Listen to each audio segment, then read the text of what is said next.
buy or sell? Tennessee recruiting for the class of 2026 will finish in the top 10. Let's break it down.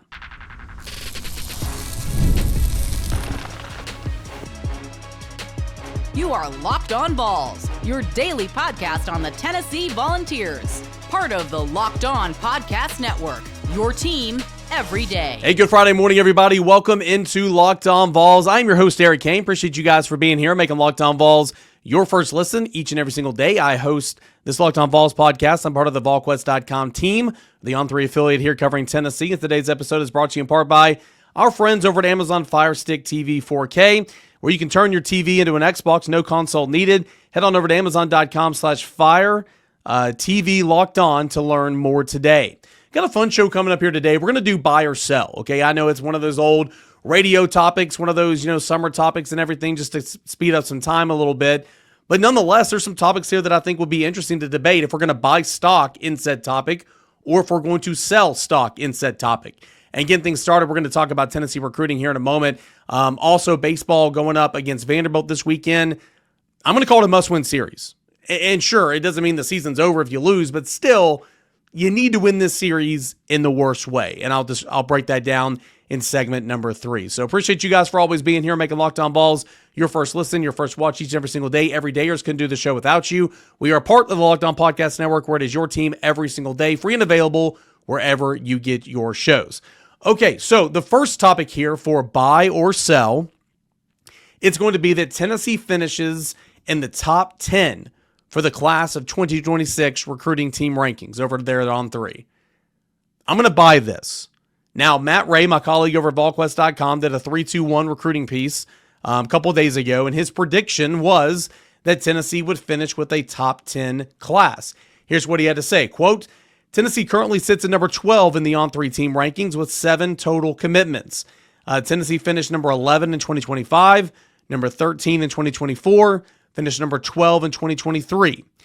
I'm going to go ahead and say they win their fair share of these recruiting battles, and they find their way into the top 10 in the On3 team rankings with the 2026 class, end quote. That was Matt Ray's prediction. And, I don't trust anybody more when it comes to Tennessee recruiting than Matt Ray and Austin Price.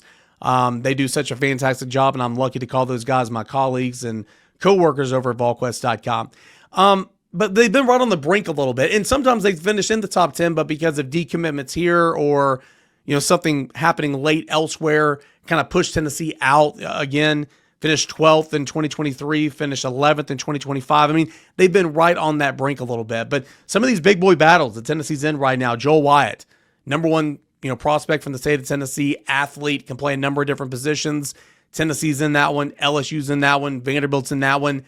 That is the type of big boy recruitment that might put Tennessee over the edge. Obviously, Savion, the running back, top-ranked running back in all of college football, according to On3 or depending on where you look at. I don't actually have his profile in front of me, but he's a 5-star prospect, right? And so winning that one would put Tennessee over the top. Craig Tutt, a safety prospect, highly rated 4 stars, another one of those Tennessee's very much in there on. Tennessee's in on a number of edge or Leo-type prospects. Zach Groves comes to mind. That is one of those prospects that could potentially put Tennessee over the edge. Braden Rouse, linebacker, top 100 prospect in all of the class of 2026. Tennessee is very much entrenched in that battle. That would be another one that could put Tennessee over the top. So those are just a few that I named. I mean, clearly there's a ton more. Tennessee's in on a lot more other ones as well. But you've got to win your fair share of those battles in order to be a top 10 class. Like Tennessee last year, you won out over David Sanders. That was fantastic. You got Isaiah Campbell. That was fantastic. You got Travis Smith. You held on to him. That was huge. And, so on and so forth. And those were some of those big boy battles. Tennessee also missed out on some of those. You're never going to bat 1,000, okay? But in order to be a top 10 class, you've got to win your fair share. And I do believe, I'm with Matt, I think Tennessee's going to win its fair share over the course of the next couple of months. Now, it's starting to heat up a little bit. You're in the month of May. Okay, you're going to have official visits starting later this month. You're going to have that Labor Day 865 Live, whatever they're going to brand it this year, at the end of the month. Tennessee has a really good hit rate on terms of getting prospects to campus for that last weekend of May, getting them back for an official visit in the month of June, and then picking up those commitments in the months of July and August. Tennessee's got a pretty good hit rate when it starts with that 865 live event at the end of the month. Again, you're never going to bat 1,000, but this is about to be a big month for Tennessee recruiting, and I'm with Matt. Give me a buy. I'm going to buy stock in Matt's prediction that Tennessee will finish the 2026 recruiting rankings inside the top 10. Next on the topic of buy or sell, Boo Carter contributing in a massive way, playing both offense and defense. I'm going to sell. Hear me out. Don't shoot the messenger. Hear me out. Just my opinion. Do I think Boo Carter is going to line up and play wide receiver some for Tennessee this year? Yes, I do. Do I think Boo Carter's number one priority will continue to be playing the star position on defense? Yes, I do. Do I think Boo Carter is going to be returning punts and potentially returning kicks? Punts for sure. He's an all-conference punt returner or all-freshman punt returner or whatever you want to call it. But Boo's got a lot on his plate right now. I'm not saying he can't handle it, but any notion that Boo Carter is going to be playing 25 to 30 snaps on offense, I'm not there yet. Now, that could change, okay? I have physically seen him rep at wide receiver and routes on air and 7-on-7 and a little bit in the orange and white game. I've seen it, okay? Like, it's going to happen. But anybody thinking that Boo Carter is going to lead Tennessee with 5-6 touchdowns and 800 yards receiving, I'm not there yet. So until I see it, Brent Hupp style, I'm not going to believe it. So Boo Carter having a massive role on offense this year, playing both ways, I'm going to sell that notion. However, I do believe he's going to play a ton on offense for sure. A top 10 defense. Tennessee's defense last year was top 10. Tennessee was phenomenal in third down defense, pretty good on fourth down defense. It got better, a top 10 rush defense. Where it lacked was red zone defense. Where it lacked was, sudden change actually was really, really good. Stop defense ranked, top 5 in the country. You lose James Pierce. You lose Keenan Peely, who was your starting middle linebacker. You lose Will Brooks, who signed an undrafted free agent deal, at least a tryout with the Kansas City Chiefs. I think, don't quote me on this, I think he's been cut since then. But you're losing some key players. I recognize that. But, boy, you're bringing back a lot. Joshua Josephs, somebody asked in the Monday night chat, leading into the season, who do you think is going to be a preseason All-SEC? Heading out of the season, who do you think is going to be a postseason All-SEC selection? And my preseason was Boo Carter. I think he'll be an all-preseason, defensive back, pick, kick returner, all that. My postseason, if not Boo Carter, Joshua Josephs, because he's a really, really good player. He had a phenomenal year last year. The sacks weren't there, but the snap counts, the Pro Football Focus grades, the TFLs, they were really, really good. So, sure, you're losing a first-rounder in James Pierce. I'm not trying to diminish that.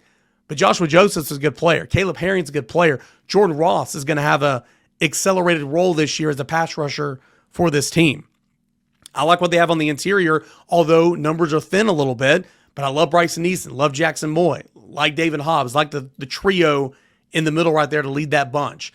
On the other side, you got Dominic Bailey, who's been here since the Reagan administration, right? That's what I always say when I've been here forever.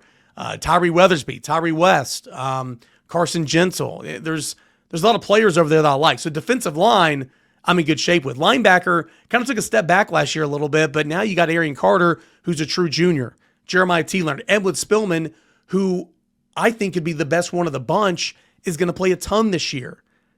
You guys know I like Tennessee's freshmen and Jaden Harmon and Jaden Perlotti and all them. I think they're going to play an awful lot, and I think they really, really like Jordan Burns. Jordan Burns was hurt last year, but I think Jordan Burns is going to play a nice little role for linebacker this year. So I think the linebackers are going to be better. I think the addition of Colton Hood frees up some versatility in the defensive backfield. Sure, Jamal McCoy's not going to be there maybe game one. I don't know. But it might take him a little while to get his knee back into playing shape and all that. But overall, collectively, I think this defense is going to pick up right where it left off.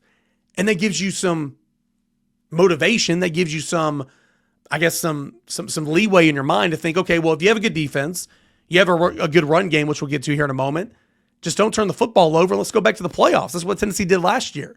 So anyway, we'll get to that here in a moment. But top 10 defense this year, buy or sell, give me a buy. I'm going to buy that one in a hurry because I think this defense is going to be good. We'll do one more here in segment number 1 before we get into some more Tennessee topics and some more college football / SEC buy or sell topics. The last one here in segment number 1, Joey Aguilar being QB1. You guys already know what I'm going to say. I'm going to buy this. And that's no discredit to Jake Merklinger. That's no discredit to George McIntyre. That's simply to the fact that Joey Aguilar's played a ton of football. Yes, it's not been in the SEC. Yes, it's not been in the Power 4 level. But he has played a ton of football. And as we've talked about ad nauseum, he's got to come in, got to learn the playbook, got to win over his teammates, got to know the system, all that and more. I mean, he's got work to do. It is not given. There's going to be a quarterback competition, and the guy that should be motivated more than anybody is Jake Merklinger, okay? He was never supposed to start this year. He was going to be Nico's backup and all that, but he had a really good spring, okay? And then Nico leaves. Tennessee goes out and gets another quarterback. They had to, okay? They absolutely had to. But you go out and get another quarterback, and everybody's kind of counting him out a little bit, and all he's sitting here doing is, I know the plays, I know the system, I've got a year of experience in the system, let's get to work. Having said all that, I do think experience talks, so buy or sell Joey Aguilar being QB1 for the Volunteers in 2025. I'm going to buy that. There's a ton more that we're going to get into, rushing yards, 2,500 plus, injury updates, some bigger things around the SEC. ESPN want to buy that 9th game in the SEC. Buy or sell continues as we return right here on Locked On Vols. Did you know your Fire TV is also an Xbox? Turn any TV into your gaming and entertainment hub with the Fire TV Stick 4K devices, no console required. Just grab your paired controller, subscribe or sign in to the Xbox Game Pass Ultimate with EA Play included, and you're ready to play. Dive into hundreds of premium titles from EA Sports College Football 25 to Call of Duty Black Ops 6 and so much more. You can watch your favorite shows as well. It's gaming made simple. It's all on your Fire TV. With Wi-Fi 6/6E, the auto low tendency mode, or the auto low latency mode, advanced technology Fire TV Stick 4K delivers smoother, more responsive gameplay with lightning fast speeds you need to stay competitive. And with 4K streaming, watch more than 1.5 million movies and TV episodes from your favorite subscribed services such as Netflix, Prime Video, Disney Plus, Max, and so much more. Head on over to Amazon.com/Fire TV Locked On to get started today. Xbox Game Pass Ultimate subscription and compatible controller required. Available on select devices, including Fire TV Stick 4K 2nd Gen, Fire TV Stick 4K Max 1st Gen and 2nd Gen, and Fire TV Cube 3rd Gen. All that and more. Check it all out at Amazon.com/Fire TV Amazon.com/Fire TV Locked On. We continue buy or sell here on this Friday, Locked On Vols with the running game. Buy or sell, Tennessee rushes for over 2,500 yards this fall. Buy, and here's why. We've talked about this before as well. Doesn't matter if Jabari Small's leading the backfield. Doesn't matter if Jalen Wright's leading the backfield. Tyon Evans had a cup of coffee here at Tennessee. Dylan Sampson last year. Tennessee has shown and proved that it runs the football effectively in this Josh Heupel offense. It's, again, whenever I do national hits or national radio shows or whatever the case may be, and the hosts often say this air raid, throw it all over the park, it always just makes me laugh because, sure, Tennessee likes to let it rip. I'm not saying that's not the case. But Tennessee starts and finishes everything with the run game. 4 straight years of over 2,500 plus yards on the ground. So that in itself, buy. What? Not in sync here. Why on earth would I sell that when it's happened already 4 straight years? Tennessee dang near had a program record last year for rushing yards in a season. Dylan Sampson was phenomenal. I hear you. Like, Dylan Sampson was great. The offensive line was a veteran group. Sure, they had struggles in pass pro, but they run block with the best of them. But even with 4 new starters on the offensive line, even with a new look backfield, still experience there with Deshaun Bishop and Peyton Lewis, you had Star Thomas in that mix as well. I'm going to buy this one, and this is the easiest buy of them all. Tennessee will rush for over 2,500 yards this season. Buy. All right, the next one's on the injury front. Will Jermon McCoy and Miles Kitselman be ready to go game 1, snap 1, game 1? I'm going to sell, okay? And again, I've heard positive reports by both of those guys. I think Miles Kitselman's really ahead of schedule, and that's great news. I'm not saying that both of these guys won't be ready for game 1, and maybe they will, and maybe they'll be available, but maybe they won't play an awful lot. Maybe they'll be on a snap count, a restricted list or whatever. I mean, it takes a while to get your ACL ready to roll. I mean, for Miles Kitselman, too, had a pec injury. Like, it takes a little bit. So I just think it's a bit premature to think those guys are going to be ready to go right where they were and they left off last season, snap 1, game 1. So for that motion, I will sell, but I do think that they're going to play a ton of football for Tennessee, and I think that they're recuperating at a pretty good clip. Next one's going to be second-year leap for Chris Brazzell. I'm going to buy it. It happened with Jalen Hyatt in this offense. It happened with Dante Thornton in this offense. I mean, honestly, Hendon Hooker had a really good year 1. It kind of happened with Hendon Hooker in year 2 as well. Second year in the system, it feels like the skill players on Tennessee's side of the football, on the offense side of the football, take a step. Dante Thornton, I mean, he just couldn't stay on the field. It was unfortunate, but man, Dante Thornton was a completely different guy this year. And you saw it kind of turn a little bit there towards the end of the 2023 season. That touchdown catch at Missouri was good. He had a good game against Kentucky, good game against UTSA or whoever they played in that non-conference November game. It was UConn. It was UConn. Yeah. Anyway, you kind of saw it a little bit there, but I'm a big believer in the second-year leap in the system. I am. And Chris Brazzell, Tulane schemed him up to score 7 touchdowns a couple years ago. Surely to goodness, Josh Heupel can do that. Surely to goodness, with his skill, his speed, his athletic ability, he can find the end zone more than he did in year one. Because in year one, a lot of the times, I thought he got better towards the end of the year. I thought he made a couple of really nice catches. One specifically that I just can't get out of my mind is a big third down catch in the first half against Vanderbilt when he went up, Tennessee down 14-0, 3rd and 6, 7, went up on a hitch and took a beating but held on to the football. I think he's going to take a big step. So give me a buy there that Chris Brazzell, second-year leap in the system. I'm going to buy that. All right, we got a couple more here that I want to end the segment number 2 in this segment of buy or sell. Hope you guys are having fun. I thought this would be kind of fun here on a Friday morning. Let's go outside of Tennessee specific, but it all kind of relates. This one actually does relate to Tennessee. Urban Meyer doubling down that Tennessee is going to go under the 8.5 win total set by our friends over at FanDuel Sportsbook. Urban Meyer says Tennessee will win less than 8.5 games, so essentially 8 or less. I'm going to sell. Yes, this is a Tennessee podcast. I get it. People will see this clip on social media and say, homeboy's just a homer. Like, I get all that. Like, it is what it is. But I just continuously beat this drum saying I love this roster. Top 10 defense. I think Tennessee's going to run for over 2,500 yards. I think the wide receiver group collectively, they need to avoid injury, obviously. But I think they could be just as good as last year, which honestly was not that much of a high bar. I think this offensive line collectively is going to be more athletic. I think David Sanders is going to take a little while, but I think he's going to get up to speed. I like this roster. I do. Get a quarterback in there that can make some plays, that doesn't turn over the football, and Tennessee can win 9 games at minimum, in my opinion. So Urban Meyer doubling down on the under 8.5 for Tennessee. Sell. I need a buzzer. Sell. Buy. Sell. Spring transfer portal window. Will it survive? Sell. No chance it's going to survive. Now, there's so many different things to the sports calendar, the college football calendar that needs work. The month of December needs so much work. They did a little bit of a help to coaches by moving National Signing Day up to the first of the month, but it still needs to be out of December. It needs to be in August, in my opinion. That's a conversation for another day, but there's so much that needs work to the college football calendar. Look at the predicament Tennessee's in right now. Your quarterback left on the final day of spring practice. Your quarterback, who started every game for you last year for a college football playoff team, left your roster on the last day of spring football. Players are cashing out. Nico did. Nico's making less money. That was a poor business decision. But my point is players like it because it gives them more leverage. Coaches hate it. I hate it. I think it's silly. I have no issue with the one-time transfer there in the month of December or January, whatever it is.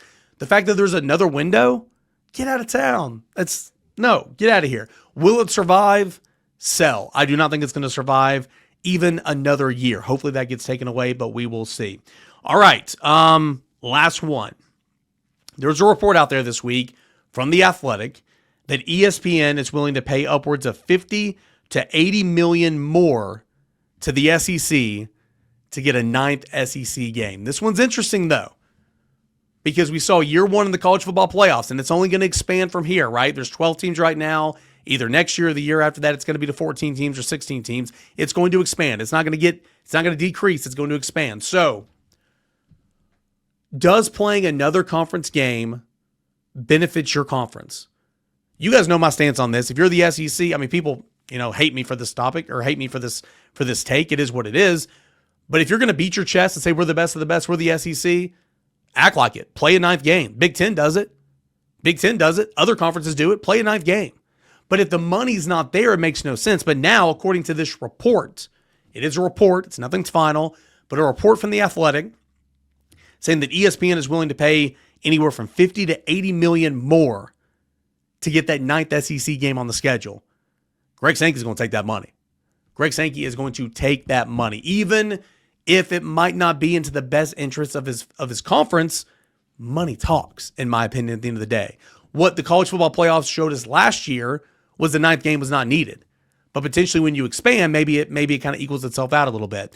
If this report is true, and ESPN is willing to pay anywhere from 50 to 80 million more to have the SEC play a ninth game, then I'm going to buy it. If the report is false, then I'm going to sell it. But right now, let's say it's true. Buy.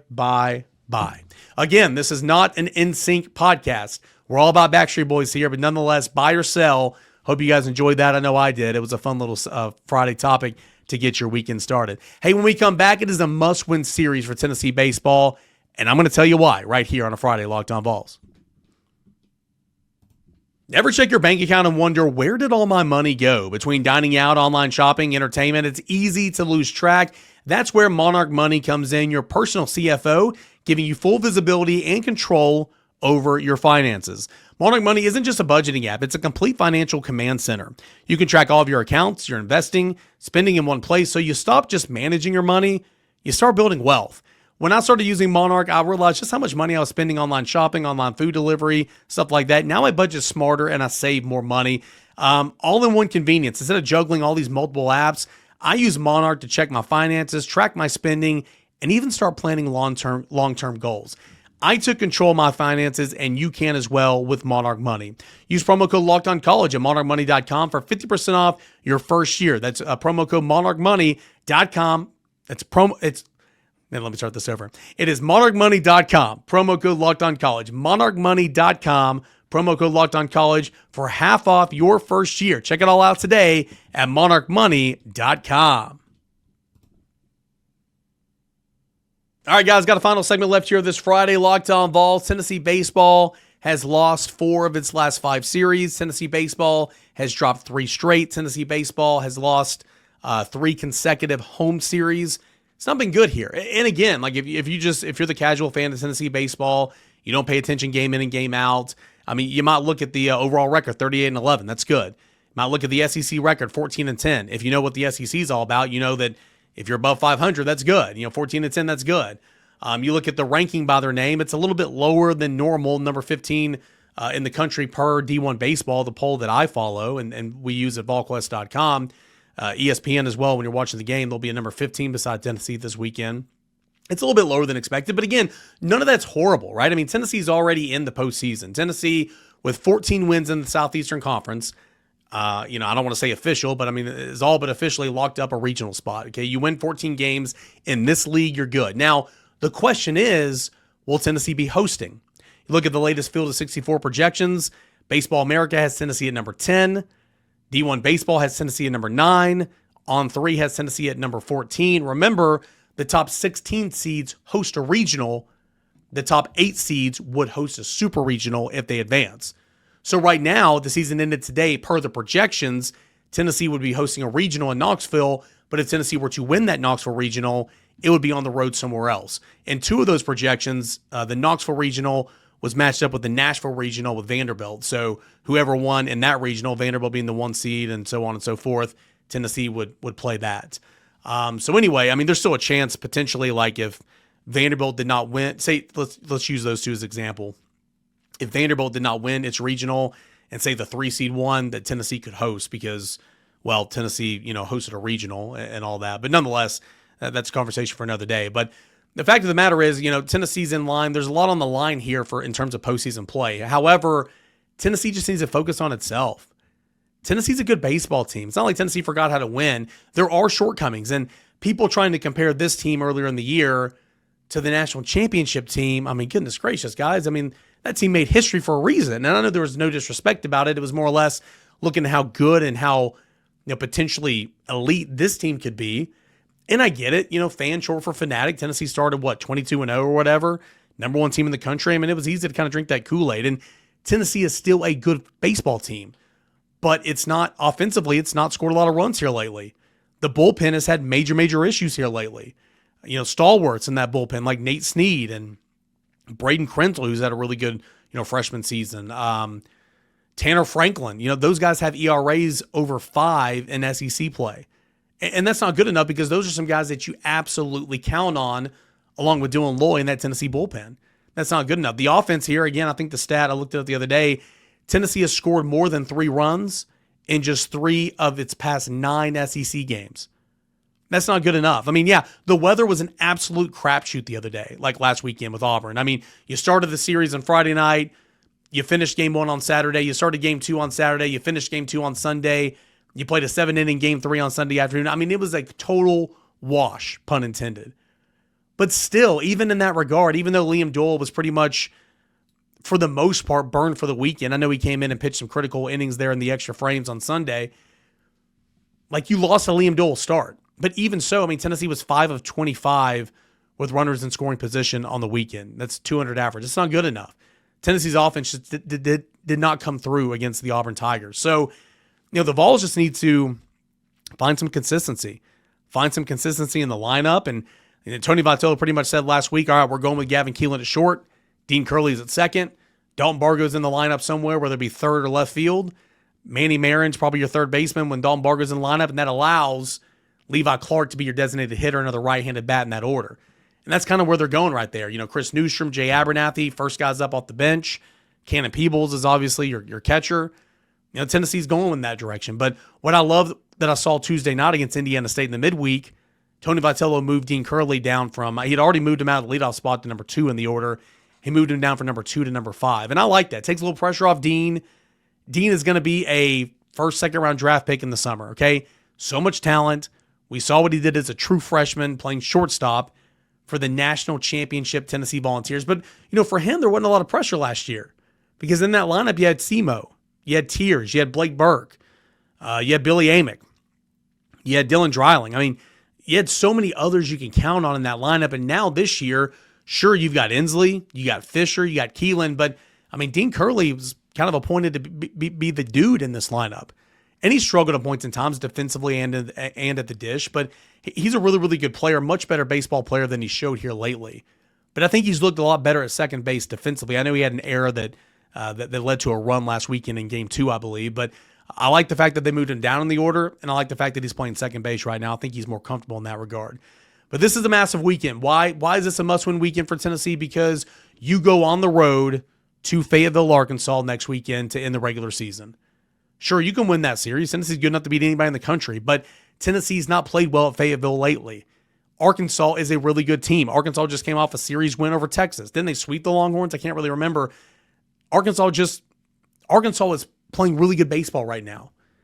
And so you better handle business at home where you've not played here well lately.